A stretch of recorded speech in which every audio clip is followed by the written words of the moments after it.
So thank you very much for joining this presentation. This is our second weekly presentation on the research being carried out by the students at the SAIL lab.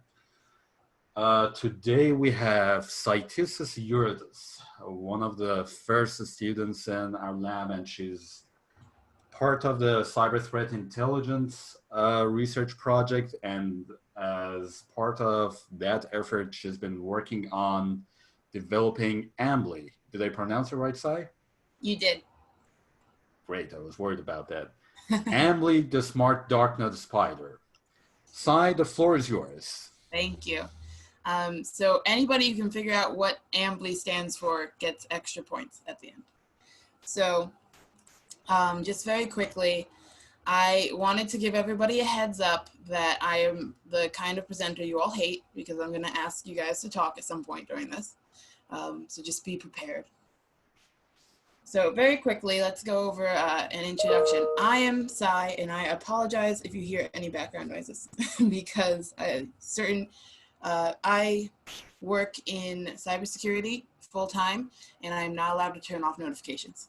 So just be aware that I apologize in advance.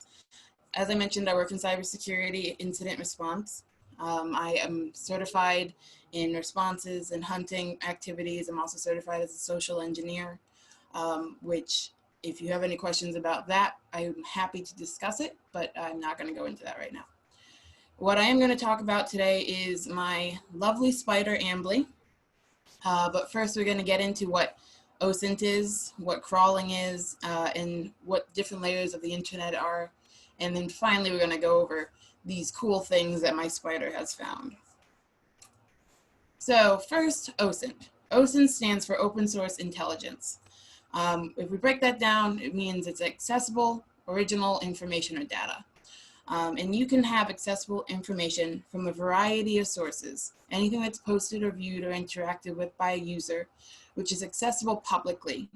And it can be on any layer of the internet, via mass media, specialized journals, conference materials, think tank studies, photos, geospatial information. If you can find that information and utilize it, that's open source intelligence. If you have to pay for it, it's not open source intelligence. That's the quick and easy way to figure it out. So what is cyber threat intelligence? Specifically, cyber threat intelligence is the collection and analysis of a threat actor's motives, targets, and attack behaviors regarding inside of cybersecurity. This can be automatic and done through machine learning techniques, and it's usually implemented for data collection and processing. There's 3 utilization areas that mainly come out of this: tactical, operational, and strategic. Tactical focuses in on malware analysis, enrichment, and collecting threat indicators into defensive cyber teams for utilization by the internal teams. Operational is understanding adversarial capabilities, infrastructure, and TTPs, which, as mentioned before, stands for tactics, techniques, and procedures. So these 2, tactical and operational, tend to be more on the technical side, while strategic is understanding high-level trends and adversarial motives. This may not be as technical and is often leveraged to engage in strategic security. So if you want to be preemptive, that's where you want to fall under. Now, a few companies that focus in on cyber threat intelligence are Recorded Future, CrowdStrike, FireEye, specifically Mandiant, which they recently purchased, and SANS Lab, which does a lot of certifications. So if you haven't heard of them before, definitely look into them. Now, you can get some of this information for free from these resources. Specifically, Recorded Future has daily briefs that they'll send out for free and then more detailed for customers. So if you are interested in seeing examples of cyber threat intelligence, I highly recommend signing up for the Recorded Future Daily. So let's go here. Now, is open source intelligence legal? The short answer is yes, absolutely. It's out there in the public, yes. Long answer is it's going to depend on where you are. In some places in the United States or abroad, There may be specific laws or loopholes regarding what can and cannot be used or can and cannot be reviewed. So if you are concerned at all about this, make sure that you look into your local laws, and regardless of country or state or city, just to make sure that you are operating in a safe and legal manner. So, what are some open source intelligent tools? There are a lot of tools out there in the wild that you can use for open source intelligence. And they're generally free to use, though in some cases there are privatized versions. Some of the examples are Maltego or Spiderfoot. Maltego specifically allows you to, basically it's magic. You put in your target and it will help you identify clusters of information around that target. So if you have a username, you can try to identify where that username appears and on what websites, how old it is, what email addresses are used. A lot of the other open source intelligent tools in this list are used on the back end of Maltego. Spiderfoot is kind of similar. It allows you to launch queries over 100 public data sources to gather intelligence on generic names, domain names, email addresses, and IP addresses. It's less robust than Maltego, but it's definitely useful. Malshare is something I discovered recently, very interesting. Highly recommend it for anybody who's interested in identifying known malicious hash values. It is an open source web page or database that's just storing hashes, MD5s, and SHA hashes of malware. The open source intelligence framework, or OSINT framework, is also magic, and it is a wonderful website.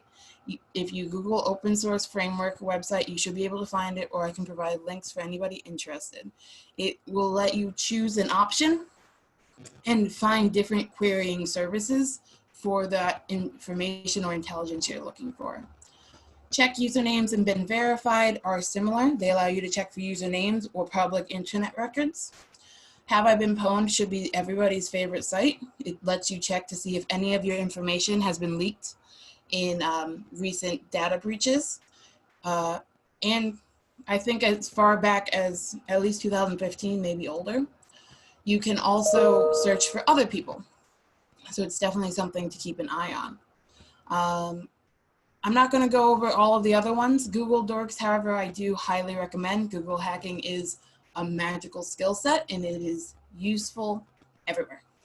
If you have any questions about anything else listed here, just let me know at the end and I will be happy to give you what information I have.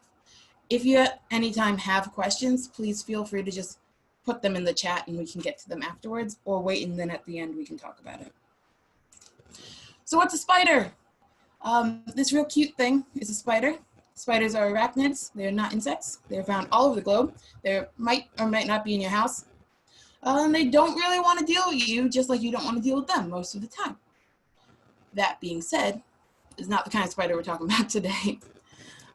Instead, we're talking about an online spider. Online spiders are all over the internet, just like spiders can appear inside people's houses. And you may or may not notice them, but I can promise you that if you do any searching online, you are dealing with spiders every day. So on the internet, spider or a crawler or a robot is a program designed for exploring the internet and gathering information. They're programs that are automated scripts which run through the internet in a directed manner. It's a legitimate tool utilized by search engines, Google, researchers, us, and others to provide relevant data. Web crawlers may create copies of visited pages or pull data specific to crawler inquiries. So depending on the purpose of the crawler, it may be doing different actions, but the basic rule of thumb with crawlers or spiders, and in this case robots, is to go out to websites and gather information, whatever that may be. Now, there are different types of spiders. There are different architectures that help to design a spider so that it can run more efficiently, either saving space or time. Centralized is if you have a laptop and you're running it locally. You just have one system that's hosting the spider, going out to find the top 10 movies on IBM or IMBD, I always forget, and having it return that back to you. That's centralized. A parallel or distributed spider is one that has multiple processes where each are performing all the same basic tasks. And you can try to minimize the overlap here, but it's possible to end up with that overlap. A hybrid is those two. It tends to use the centralized as a bottleneck, slowing it down slightly, but it is used often in the wild. Now, peer-to-peer is interesting. If I'm on my computer running a spider and Emily is on the other side of the internet running a spider, we're trying to meet in the middle somewhere by having the spiders start at two different ends. So that is peer-to-peer. And peer-to-peer is something we'll talk about again in a minute. Now, cloud-based spiders are what most everything is running now, is in the cloud. It's cloud infrastructure that uses maps to reduce and databases to reduce the overhead of these spiders, because you can gather a lot of information, which we'll see in a few minutes. This is more of the data as a service concept and tends to be a larger network scheme. Now, if you've talked to me at any point, you have probably heard me mention the layers of the internet. And I have a very big disclaimer here. Please do not believe everything you see in infographics about the internet. There is an infographic very similar to the one you currently are looking at that has, some go up to 12 layers of the internet. And they have populated this idea that there are many, many layers to the internet. We're just going to be talking about 3 high-level layers: Clearnet, Deep Web, and the Darknet. This infographic follows that, but please scrutinize all infographics. Now, the Clearnet. Everybody's favorite because everybody uses it. We just don't always know that we are. So I believe that all of us have used the Clearnet today. If you logged into a computer and went to Google or any page that can be indexed, you have used the Clearnet. Congratulations, gate 1 passed. So anything that it can be indexed in Google, Bing, Yahoo search, DuckDuckGo, all of these are considered part of the Clearnet. It's something that is searchable and identifiable. Most of the internet falls under the deep web. This is not because it's hidden per se, it's just that it's not indexed. So if you play video games, you're in the deep web. If you're chatting in a game, you're in the deep web. If you're talking on Discord or WhatsApp, you're using the deep web. If you are logged in to an account and in a forum somewhere, and that forum is not searchable by a search engine, you're using the deep web. Anything behind a paywall is considered the deep web.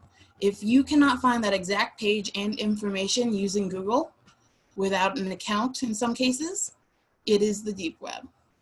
Now, there are cases where that's not the case. You can have an account to Reddit, but still be able to identify Reddit posts without signing in. So that would still be considered the Clearnet, just to be concise. The deep web is it's where most internet interactions exist. It's not scary or special, just there. Now, the Darknet. Generally speaking, you're going to need specialized software to access this layer. Now, you'll hear me talk about Tor. Tor is not the only access to the Darknet, but it's the one that we're going to focus in on for right now. The Tor is maintained by the Onion Router or the Tor project. I highly recommend everybody look into it. It is an anonymous browser based off of Firefox, and it's a very interesting place. Most media talks about the Darknet in a very negative light, talking about the selling of drugs or illicit materials.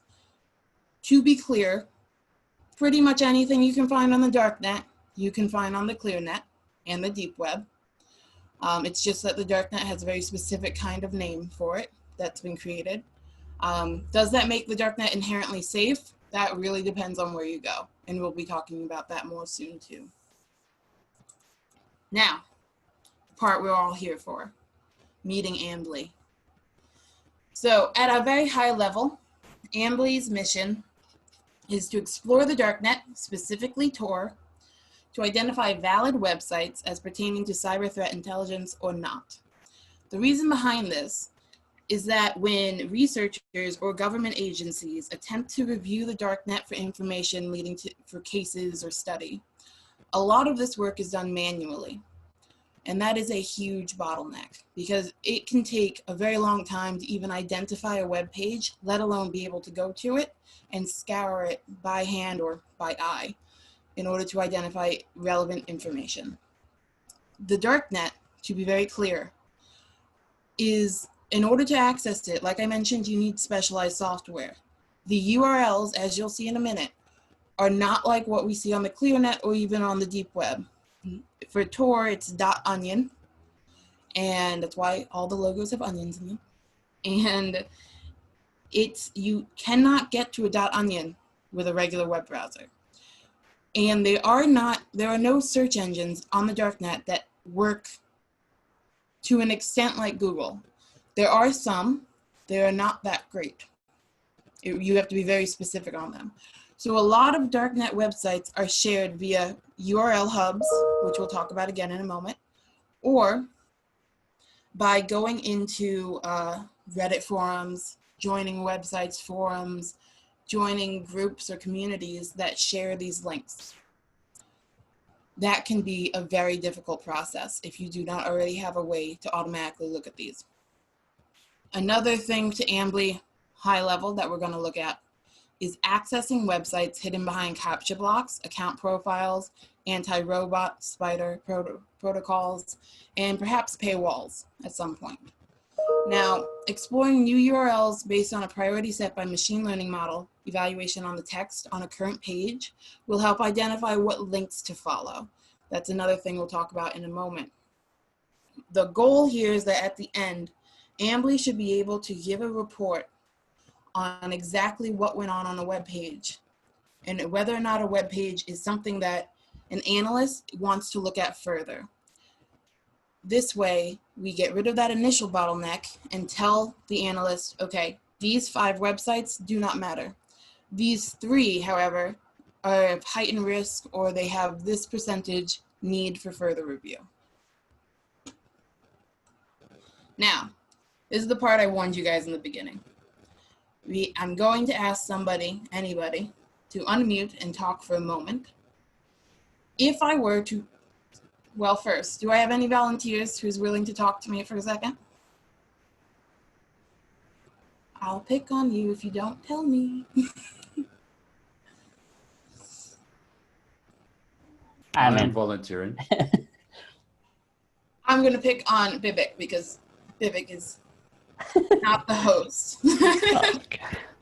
Okay, so Vivek, if I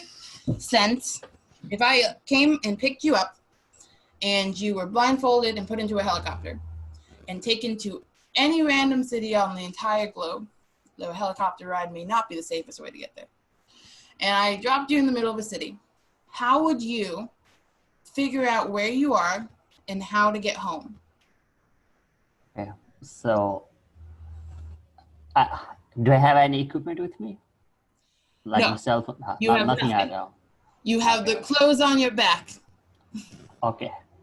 And I'm on the road or I'm in the apartment or something? You are dropped in the middle of a city, a street. Okay, so the first thing that I'll do is I'll look into the environment. I'll look into for example, if there's any software near me so that I can look at their signboard, look into the language, understand like which country I am. For example, if it's in English, I'll know, okay, if I'm in the US or UK, something like that. If it's in the Mandarin, I'll figure out I'm in Hong Kong or I'm in China, like that. Then I'll ask for a person, any person nearby me, ask them like, if they understand English or not, then I'll ask them for the direction. Mm-hmm. And the thing that I'm going to do is I'm going to ask for where the police are, and Yep. from them, I'll ask for them to help me to get safe back home. That's my approach. That is a great answer. Thank you. You can go back on mute now. You're safe. Thank you. So that's excellent. That's kind of the point. So traveling like Ambly, what I mean by this is our friendly spider Ambly has just been dropped in the middle of the Darknet. Doesn't know where it is, doesn't know what it's looking for yet, because we're at a prototype stage right now. But it's trying to find its way around. And one of the ways to do that is, like Vivek said, try to find identifying features around you. You might want to start walking the streets, figure out, okay, am I in a main city? Am I in a rural suburb? All right, what's the languages? Who's around? Are there businesses? Are there places where I can go knock on a door? Does it look safe or not? Does it look like it's something that I understand? These are all traits that can be attributed to what Ambly is going to, is through the different layers of Ambly's development. This is what Ambly is doing. So thank you again, Vivek. Now, Ambly today. Ambly is a prototype at the moment. It begins on the Tor wiki.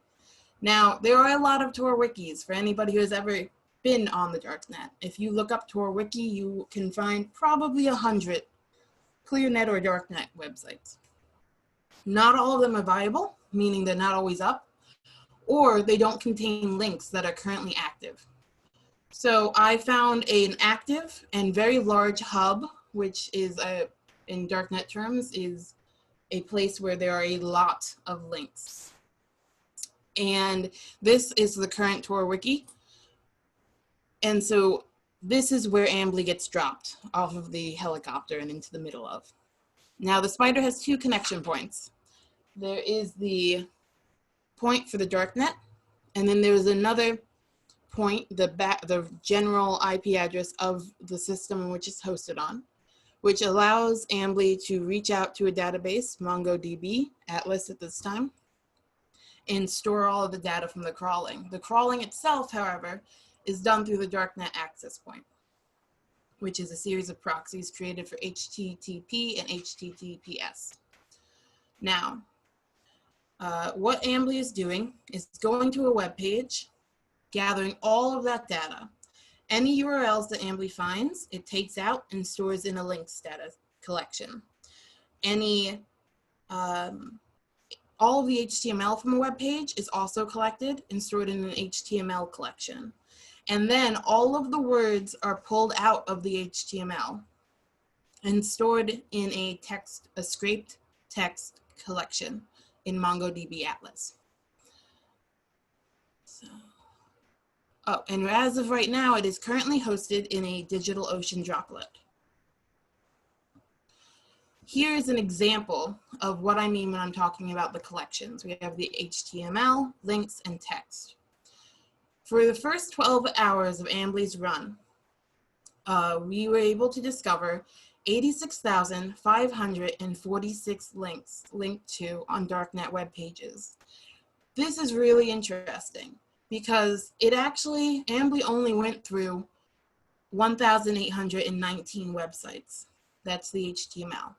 Now, the reason the HTML and the text arrays are different, we have 1,819 and 1,818, is because we ran into an issue with a file size limit or document limit of 16 megabytes for MongoDB. And some pages on the Darknet seem to be too big. So we got the HTML, but it was too much for the text array. This is really interesting and impressive to me because it's very notoriously difficult for people to find links on the Darknet. As I mentioned earlier, they have to be shared. It's word of mouth. It's very much a peer-to-peer sharing system. So we already have quite a few links and it was only 12 hours. So once we are able to get past this issue of the size limit, I'm very interested to see how exponentially this grows.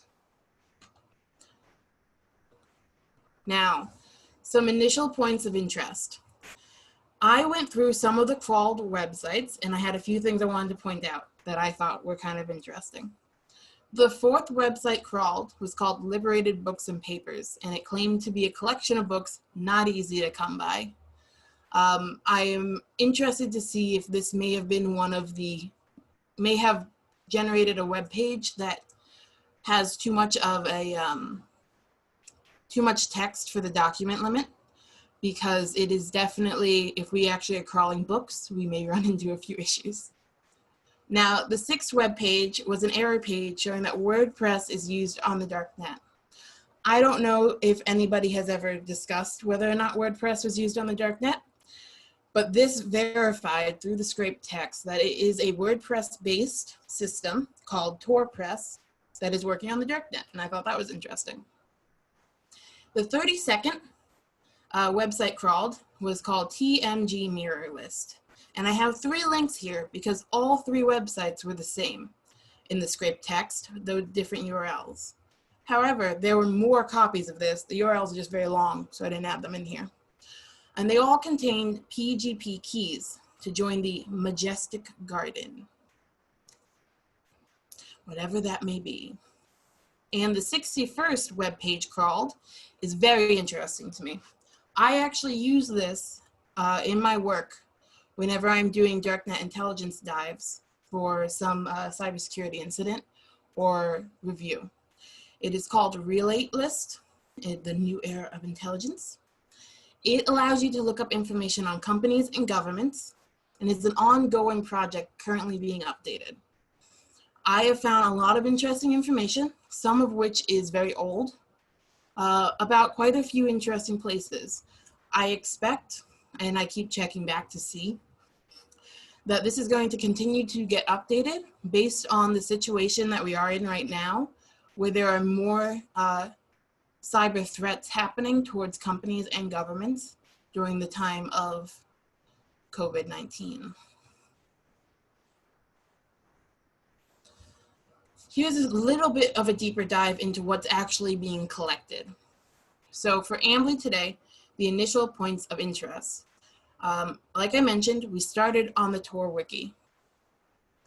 But what we also have is hacker ads, a lot of Bitcoin places, either cleaners or distributors, marketplaces for illegal materials, open source intelligent tools, resellers, a lot of iPhone resellers, at least in the past week anyway, chat rooms, conspiracy or government focused websites, Darknet webmail services, and a lot more.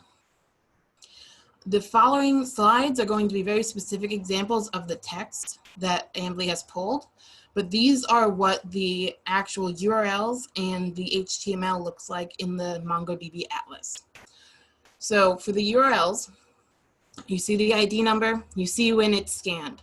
Now, if this says visited, yes, that means that we have actually gone back to that URL, we crawled it, pulled all of the data off of it, and we have stored it in an HTML and a text file, if we could get to the text file.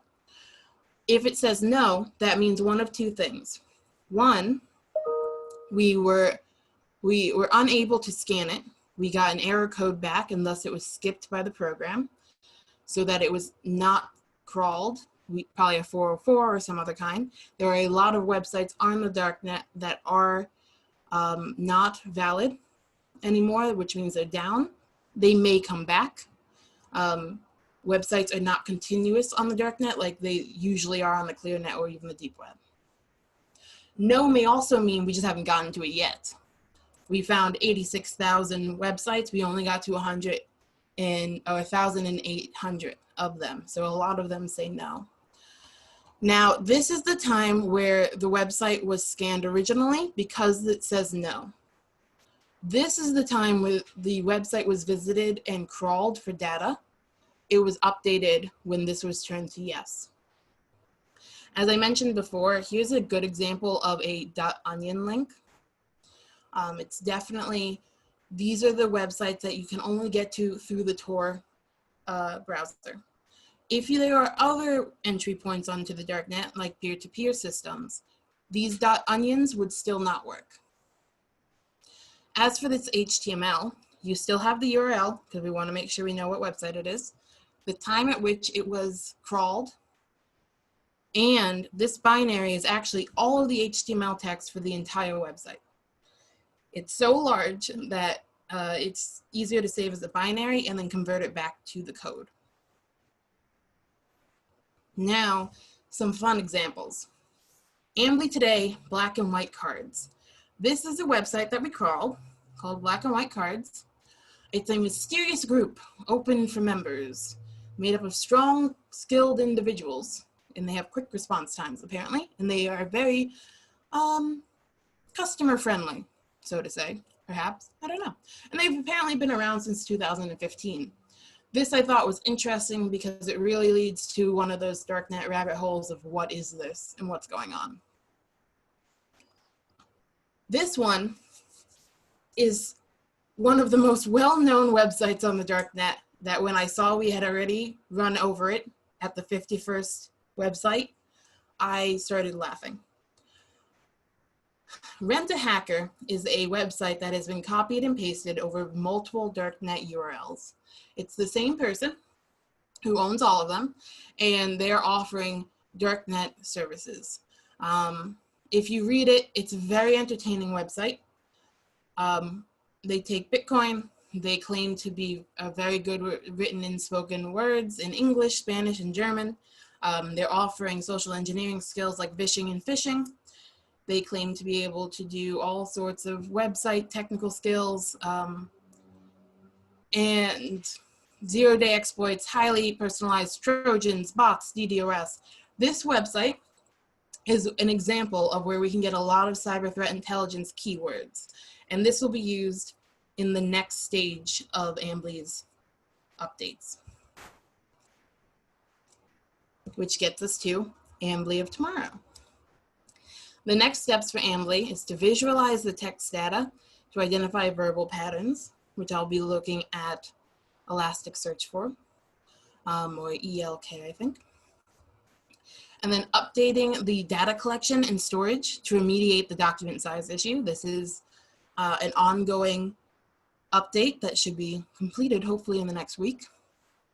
And then identifying web pages that have captcha blocks to test the captcha breaker component. I didn't have an example here, but I have identified a few web pages that are captcha blocked, which means that we have a small set that I can begin testing the captcha breaker on, which is exciting. Then we want to identify relevant links using a machine learning model based on the Darknet dataset. And one of the ways this can get trained is on something like Rent-A-Hacker as a positive example, where there are words that we want to identify in a dictionary, but instead of myself identifying this, the machine learning model will identify it by identifying websites that are marked either as relevant or not relevant. And so that is one of the next stages, and it's very exciting, to me at least. So that is something I hope we're going to be working on soon. And finally, I want to be able to begin training the model to identify the CTI for future crawls that will let us prioritize website URLs. Right now, Ambly is going out onto websites and grabbing everything. Just like if you're dropped in the middle of a town somewhere, you're trying to gather as much information as you can to figure out what's going on. In order to get to the next stage, Ambly needs to take all of that data and be able to identify what's the best path to the goal. So that's the next step. That's what Ambly is working on now. Ambly in the future. Like I mentioned earlier, the long-term goal for Ambly is to assist officials, government, cybersecurity, etc., in overcoming a bottleneck issue. Physical analysts are in short supply compared to the number of websites and leads that need to be evaluated. 12 hours, Ambly found over 86,000 websites. I don't know how long that would take a single analyst to find, let alone to go to each of them, let alone to actually read everything on those web pages. Now, Ambly will be the eyes on the Darknet, identifying communications and web pages that require further investigation from an expert. This removes some human error and can help review a large amount of online data faster than a human analyst. Thus, it should be a quicker turnaround for this initial triage stage of investigations. And the hope is that we can help identify cybersecurity situations, ongoing discussions, and perhaps even identify future actions planned by Darknet communities or actors so that we can take preemptive action against, if necessary. Those are the hopes for Ambly. But that's also the end of my presentation. And I wanted to thank everybody for coming and listening to me prattle on. And I also wanted to thank everybody at the Kansas State University for helping me out, especially with the MongoDB issue that I had in the initial prototype. So thank you all for listening. And if anybody has any questions, please ask them now. Excellent presentation, Sai. Thank you so very much. As usual, I do have a number of questions, but before hogging the time, I want to open the floor to any questions that the audience might have. Yep. I have a question about the issue. Oh, Vivek, I can't hear you. Can you hear me now? Yes. Okay, the issue with MongoDB, right? So is that because of the size limit? So I had an initial issue with MongoDB that it did not like the Tor network. So in the initial prototype, I was only using one access point. Okay. So the issue there was that MongoDB Atlas did not allow connections from the Darknet. And the Darknet, a security protocol input through the Tor proxies and the Tor nodes, is that you cannot call back to yourself. So I couldn't do it locally either. But thankfully, we were able to identify a way in which there's two access points, one for the Darknet and one for the crawler. The current issue is, however, the data size limit, which there are a few ways to get around that. I'm just trying to find the best one right now. And eventually you're going to work this data with a model, right? Yes, so there's going to be a few models involved here. There's the capture breaker. There's the identifying the next link to go to, which is a ranking system based on how many cyber threat intelligence words pop up before the URL.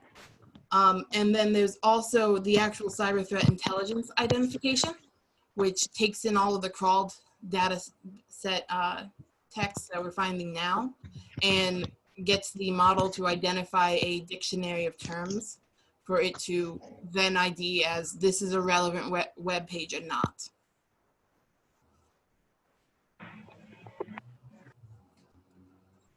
Any other questions? Thank you. Yeah. Any other questions? I love questions. Please ask me questions. Okay, I'm going to start. First, Okay. a couple of quick notes. That black and white cards bit that you found, I just Googled it.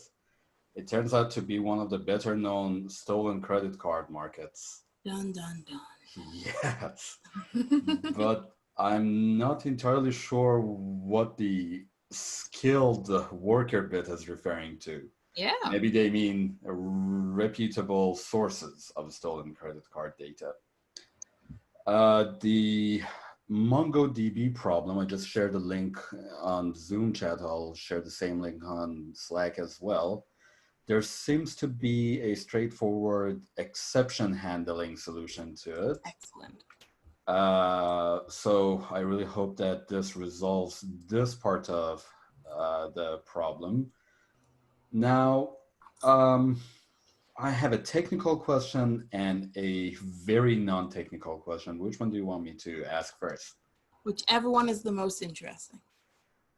Oh, it's very hard to measure the level of interest. I'm going to start with a technical question. As a human analyst, if you were in the shoes of a human analyst, how would you measure the value of links that you can follow? How would you prioritize different links? So as a human analyst and somebody who actually already does this, one of the ways that I prioritize links is depending on what I'm looking for. If I'm looking for leaked email addresses, I'm going to follow links that mention the selling of email addresses, the selling of corporate data, if that's what I'm looking at, or personal data, if that's what I'm looking for. It's a correlation of factors, but it's a lot of what's leading up to the link that I'm finding. Well, let's say you're looking for cyber threat intelligence. Mm-hmm. You're looking for indicators of threat or compromise, or you're looking for indicators of zero-day vulnerabilities and upcoming attacks. You are now on a forum with a good number of links to external websites or even posts in that very same forum. How would you prioritize the links to follow? So a few ways. With forums specifically, the title of the actual forum post is going to be very helpful because in most cases there's some hint or indication of what they're talking about. Again, what's leading up to the URL is going to be helpful. If they're talking about 0 days, they may be linking to the feature they're talking about. They may be linking to somebody who thought they found it or thought they fixed an issue, or an example even of an issue that was attributed to something else. For exploits, it may be tutorials, it may be examples of that sort, something where they're showing something or they're bragging about something. In the Darknet forums, that happens a lot. So really it's going to be the humans interaction that I'm looking at to identify where we're going next. And based on what I'm looking for. So it's going to change depending on what I'm searching. If I'm looking for a 0 day, I'm not listening to people who are talking about credit cards for black and white, for example. Right. Is there any useful information in the URL itself that you may be able to use to prioritize different URLs? On the Darknet, not that much. What about domain names? So if you already know that a particular domain corresponds to, let's say, a credit card market and another is for a 0 day market, is that something that you can make use of? On the Darknet, again, not quite as much, because that is not in a human readable language in most cases. What if you have a dictionary of what each domain corresponds to? If you have that, then yes. And is it possible to compile such a dictionary or such a lookup table? By a human analyst, I would say unlikely. If you know websites already, then yes. But if you wanted to get a large mapping, I would say it's unlikely with a single human analyst or even a team of a few. It's a very large, unknown, shadowy corner of the internet. Again, doesn't mean it's necessarily a bad place. However, it is possible that we could do something along those lines with Ambly. Now, there's another issue with this. Darknet websites do not stay up often, and they usually don't keep the same URL pattern. Darknet websites are easy to take down, they're easy to reboot, and they tend to always have different URLs. This is one of the reasons why it can be very difficult to map the Darknet and also very difficult to find things you're looking for, even if you had a link that worked before. Places that want to be found, like TorWiki, you can see here, it actually says TorWiki, and it's a specific human readable domain. Whereas these websites, right now I couldn't tell you what that means for the life of me. If I go over here again, black and white cards starts with something that's human readable, and that's not an accident. They're trying to get your attention. They're trying to let you know what they are. This is probably a semi-permanent, if not permanent, URL. But the rest of it's not human language, which might mean they have multiples. It might mean that they change this part, and so their identifier is the beginning. The Darknet URLs just, they don't stay the same. Like you can't go to google.com. I mean, you can on the Darknet, but it's not going to look like that for the Darknet. Right. That's interesting. I actually never thought about this before. What's the equivalent of DNS and TLD managers in the Darknet? So all of this is run through the Tor nodes. I know some about this, but I am not an expert on how they manage all of that. However, like I mentioned before, there are website hosters, one of them being Tor Press, and there are a few others. I'm not I have run across website hosters and URL hosters for the Darknet that did not cost you money to have a website. And then there are others that cost very little or up to expensive. If you want something human readable, those tend to be more expensive.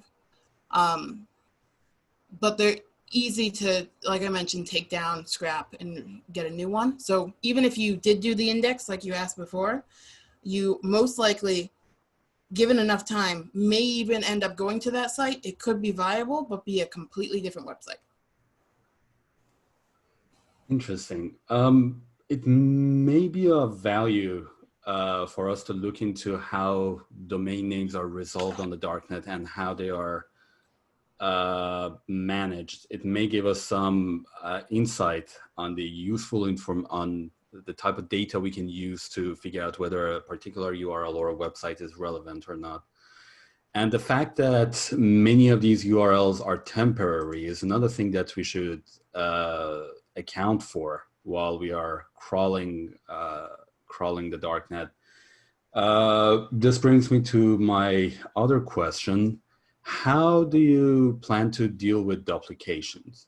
How do you plan to take care of redundancies and make sure that you're not storing multiple copies of the same content in the data set? Yes, so this happens with the Majestic Garden, whatever that is, and also Rent-A-Hacker. The TM, let's look at it. Oh, no, not this one. Okay, so the TMG mirror list, or the Majestic Garden, is it did show up a few times, and in this case, other than the URL, the text was exactly the same. It would be good to have a count on this, how many times we run into the exact same text, which the way that words are pulled right now, that text is pulled, is through an unbounded array. So if we can compare the array and it's like for like, we can probably identify and remove that entry. Right now, I don't have an exact plan for that because that would be a lot of overhead at the crawl stage. It's probably something that right now, Ambly is in a cloud-based / centralized Spider format. That may be something if we were to go into a distributed format where it can pass that information to be scanned in a different module than what is actually crawling. Right now, the storage is in a different module, so it is definitely something that could happen. Now, for my friends over at Rent-A-Hacker, this is a little interesting because most of the web page is exactly the same. It's a copy and paste. However, the guy who owns Rent-A-Hacker and the at least 3 other versions of this website that I found through human analyst scanning, not through crawling. So there's probably more. Changes the title and a few keywords. So it would be something to discuss whether we want to say this is a duplicate or give a percentage of duplication regarding that. Okay. I think that's an interesting problem that we need to look into as we move forward, especially if we want to implement something that reruns the crawl on previously visited websites to monitor updates and modifications. One last question. It's not technical. What does Ambly mean in this context? All right, first I have to ask if anybody figured it out or has any fun ideas. No, okay. So my mental concept of Ambly in the beginning was a distributed spider, which means that there's various versions of Ambly out doing stuff because I, in my brain, thought this would be faster before I actually even got into any technical components of it. So to me, that means, all right, they're going out. We want to not go to the same link over and over again. We know that the Tor wiki is going to have the same links over and over again. How do we avoid this? One way would be that the spiders go out, they identify URLs, pass that back. If it's the same, we remove it. That way the spiders are not going to the same websites and each of them gets their own little list. Okay. So when I'm thinking about that, I'm thinking about a team, the team I work with in cybersecurity. Okay. We all are working on one investigation. Great. But we don't want to overlap in tasks. So what do we have to do? We have to communicate. And communication is key among a social species. So my brain decided that this had to be a social spider. So Ambly is a species of social spider that lives in a cave. I do not remember how to pronounce the entire word for Ambly. However, it is a very large spider that I will not show you for anybody who is arachnophobic. But they are not spiders that you think of in general interaction. They're not the little spider in the corner of your room somewhere. They are very large cave-dwelling spiders that work together for protection, and they live in social structures. So they work together for food, they work together for resources, and nest building. They don't actually have webs. So I decided that Ambly was what the name I was going with. So it's actually a spider species that Ambly is named after. Very interesting. I'm looking at the Wikipedia page on Ambly Pyg. Yes. They're not pleasant to look at. No, this is why I did not have a picture. And I'm really curious to learn why you know so much about them, but that's a topic of discussion for another time. So I thank you so very much for this wonderful presentation and the great job you've done so far. I'm really excited to see how this project turns out in the coming months. And thanks to everyone who joined us for this presentation. Next week, same time, you're going to have another talk on OSINT collection and analysis by Shreya. She's going to talk about how machine learning and social network analysis can be applied to this particular task and operation. Thank you very much. Have a great weekend and see you next week for our next seminar. Thanks, everybody.